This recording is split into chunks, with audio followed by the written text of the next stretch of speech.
downtown this weekend, though. I feel like different festivals and things like that. Yeah. But the weather's going to be pretty good. It's okay. Yeah, I mean, it's certainly better than 96 degrees that we had on Thursday. Were you reporting that day? No. Okay, lucky you. I was at the pool. That was my day off. I always feel bad for reporters who are out in the field and the photographers lugging equipment around. It's brutal out there. Yeah, anybody has to work outside, welcoming a break from the 90s. Let's take a look at what we're not getting a break from, and that is an active tropical pattern. This is Tropical Storm Umberto. It's still not a well-organized storm. Most of the actual thunderstorm activity, the rain, is on the southeastern side of that center of circulation. Let's take a look at the stats on it. Barely a tropical storm. 40-mile-an-hour sustained winds. It is expected to strengthen as it tracks to the northwest, but not too much over the next 24 hours. A lot of wind shear. Changes in wind directions as you go up in the atmosphere, kind of tugging at the storm, keeping it from getting its act together too much. But as it gets out of that environment, it finds a more favorable environment for strengthening and plenty of warm water in this part of the Atlantic Ocean.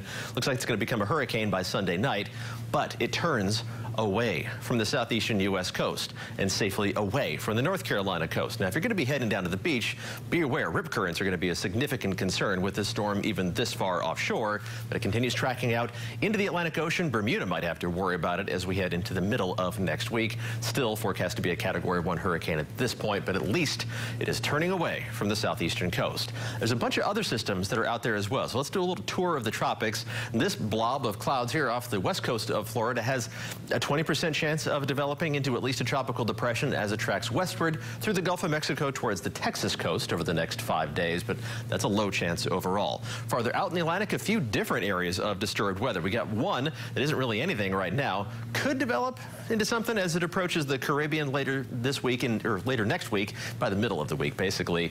Not much of a chance there. Not much of a chance that this one develops into anything because I think it's going to get eaten up by this one farther to the east that has a much better chance, better than 50-50 of developing into at least a tropical depression, if not a tropical storm, over the next 5 days. But it's way out there, so we'll keep an eye on these, but none of these systems at the moment pose any imminent threat.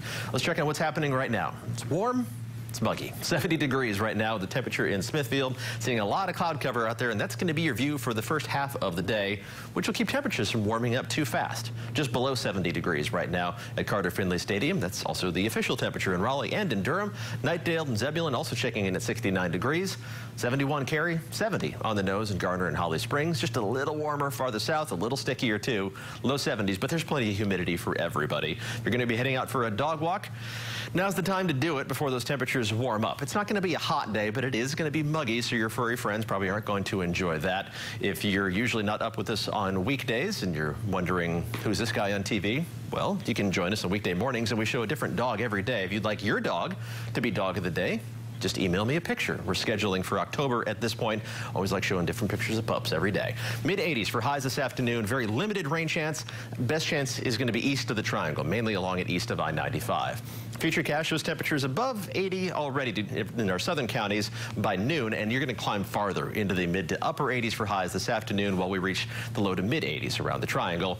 Very limited rain chance. We'll zoom in for a closer look here, but a few blips on the radar simulation along and east of I-95, even calling that a 10% chance is probably being generous. As we go through the day tomorrow, we'll see a slightly better chance of some pop-up showers and storms developing in the afternoon and evening, mainly from the triangle northward to the Virginia state line. About a 1 in 3 chance of some free lawn watering there. After that, we dry out again. Temperatures will be warmer tomorrow, reaching the upper 80s, back up to 90 on Monday, and then some relief from the heat and the humidity. After another chance of spotty storms Tuesday, it'll be pretty nice out there by Wednesday, Thursday, and again on Friday.